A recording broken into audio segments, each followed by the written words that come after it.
Hello, folks. Welcome to Pro Trader Strategies. My name is Eric Wilkinson, and this is Spotting the Trade. I'm going to get you what you need to know before you go, and that starts out with the economic data, how that impacts the overall markets, sprinkle in some geopolitical fodder, and round it off some market analysis, and then talk about some option strategies there. Without further ado, across the pond, really not a whole lot of economic data. We had some good data coming out this week. Everything showed expansion in the economy. That could be the catalyst that starts turning these equities around. I was flipping through a lot of charts yesterday, looking for opportunities for a bearish move for my webinar series on cracking the code of trading options. And I found actually a lot of bullish setups. Not quite confirmed yet, but we're getting bottoming patterns where the charts look like we're getting a little bit of a reversal. So a little bit of note of caution on those risks to the downside in equities. We could see a little bit of a pop here in equities.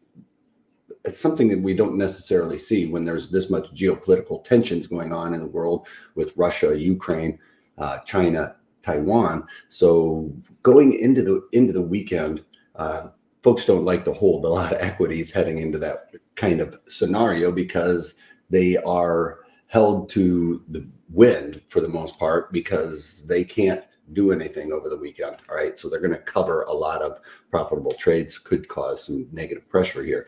But markets do look like they are wanting to turn around in a lot of places here.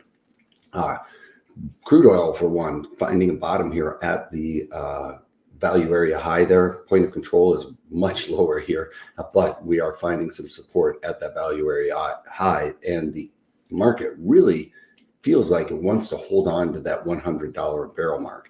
Now, crude oil, while it's finding consolidation, we are not finding any type of consolidation here in the 10-year or the bonds. The interest rates are going to continue to fall as we see these prices, as the price starts to fall, we're going to continue to see these interest rates start to rise, and this yield steepening or the yield curve steepening, that is basically the longer duration interest rates are starting to fall while we're seeing the shorter interest rates hold on or even start to increase higher, which is really signaling a possible recession in the near future here. Now, gold, I was talking about a negative trade or a negative or bearish trade, I should say, in gold futures. And that correlates quite nicely over to the junior miners and the major miners, GDXJ. So looking for opportunities for a rollover here in gold, as I think we're seeing a lot of these equities gain a little bit of support here. That's going to mean that if we start seeing these equities start to take off, folks are going to be looking at gold to cover some of their gold trades, free up some money to then go rush out there and buy some equities if we start seeing this pop. So gold should start to see a little bit of weakness here. Bitcoin, not a whole lot of news around Bitcoin, and not a lot of folks are talking about it. That would mean that I would think that things like NVIDIA, AMD are going to start being a little bit more weak, as it is in the tech sector. We've seen tech be pretty weak. I think that you could continue to see that for the ones that are involved in the mining operations. NASDAQ here, when we would see a pattern like this, that's usually kind of a pause or a continuation. It popped off of this 50-day simple moving average. The only thing that makes it feel like a bottom here is that 50-day simple moving average, and we've got the point of control just slightly higher. That would draw that market up. So while we've talked about the NASDAQ's had that correction with the tech sector, things like the Dow are right there at the point of control. People are going to find value here. They've been buying as they've sold the tech, find some value here in the blue chips. But E-mini S&Ps, they have rallied quite nicely. And I talked about this with the sector rotation. These are the weaker hands. So while we're seeing strength in equities, the one place where I would be a little bit more concerned about the market correcting, if we see this tech sector start jacking up, folks are going to start to cover these trades to try and chase that. So I would be a little bit concerned about this. Really vague on the directional move here, because I've got a lot of different levers and pulleys going on in the markets that are kind of getting me in a conundrum here. I feel like a lot of the individual stocks that have had some weakness are finding some support. When we're looking at that, I'm talking about with banking, looks like it could be strong. Casinos look like they could be finding a little bit of a bottom, and airlines was the other one. That travel and leisure is something that is looking very positive here.